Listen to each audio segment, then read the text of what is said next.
There are people there that still believe some of the traditional values that you talk about, that I talk about. Well, that's beautiful, because if you tolerate everything, you stand for nothing. And the problem with Christianity, it's based on this endless idea of forgiveness and tolerance. And that's been corrupted and polluted, like you said, by some bad actors. Yeah. And I feel like Christianity's lost a lot of its presence in recent times. And that breaks my heart. I'm a Muslim now, but that breaks my heart, because people of the book are people of the book, and we need more God, not less God. And I don't care what God you worship, if you worship God and you're a good person. And it's a shame, really, that Christianity's reached a point where it's mocked so openly and so publicly in Christian nations. That breaks my heart. And I think the attraction of Islam, for me personally, and also for a lot of other people now, is there's a lot of people who are just tired of being mocked. And they want a religion which they respect and other people respect. And you can disagree with Islam all you want, and whether you're an atheist or you're a Christian, and you can disagree with it all you want. And I'm not an Islamic scholar to argue that point. However, I will argue the point that it is the most respected religion on the planet. Nobody openly mocks it without fear. If they do, they at least make sure they're very careful about hiding their face or hiding behind a police barricade. Whereas people will mock Christianity openly and think it's a joke. And I feel like it's time for the Christians to take power back by ensuring that their religion is respected.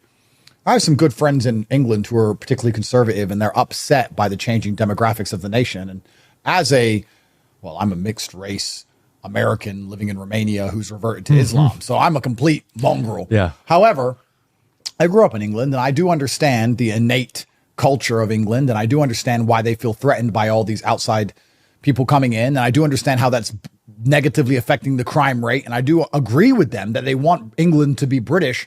Why shouldn't they? It's their nation. I completely respect it. And a lot of them are very anti-Islam. And I try and explain to them, I agree with you completely in your points of view.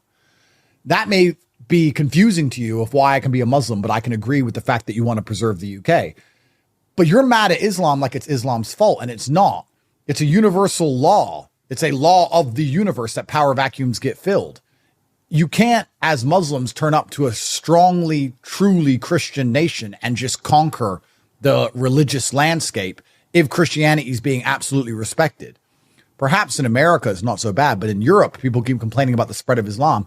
Well, where's Christianity? If you leave a complete power vacuum, what do you expect to happen? In America, you just name there's certain parts of it which are still Christian. You'll struggle to find very many Christian parts of Europe. We're here in Romania, which is one of the most Christian countries in the world, and Eastern Europe does have a degree of Christianity left. But in the West, there's no God at all besides Islam. You're either an atheist or you're a Muslim. And if I had to choose between the two, or if I had to choose which one I'd want my son to be, I'd choose for them to be Islamic. I often say this to people. I say, would you rather your son come home and say he's transgender or say he's a Muslim?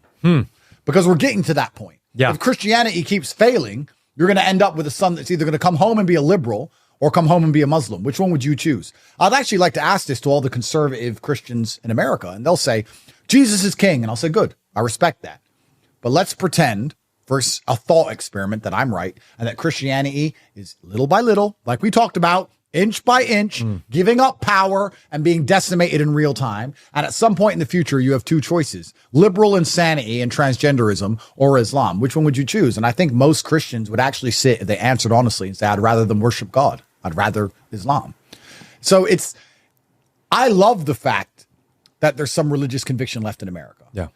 But I'm concerned about the fact that one of the primary goals of religion shouldn't only be the salvation of souls. It should be the sanctimoniousness, if that's a word, or the sanctimony of the society it presides over. It should be responsible for preserving the culture.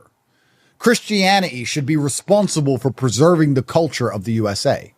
And in certain areas, it seems to be successful, but in many areas, it is failing. Whereas Islam, I feel like, is better at preserving the culture of the nations it subsides over. So if you measure the success of a religion, it's hard to say Islam's not a successful religion. Islamic nations are Islamic, and they feel Islamic.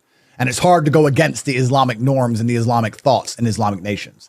Whereas in Christian nations now, I just feel like they're so publicly attacked. And that truly breaks my heart. My brother's a Christian. Him and I have very long debates about Islam versus Christianity, and we don't do it publicly because I don't want to start a fire, because I see Christians as my brothers. We're in the same team. Yeah. But it really breaks my heart. It's upsetting when I see these gay preachers and the Pope talking about same-sex marriage and how important transgenderism, that breaks my heart. And I'm not even Christian. I just think it's so sad that it's happening.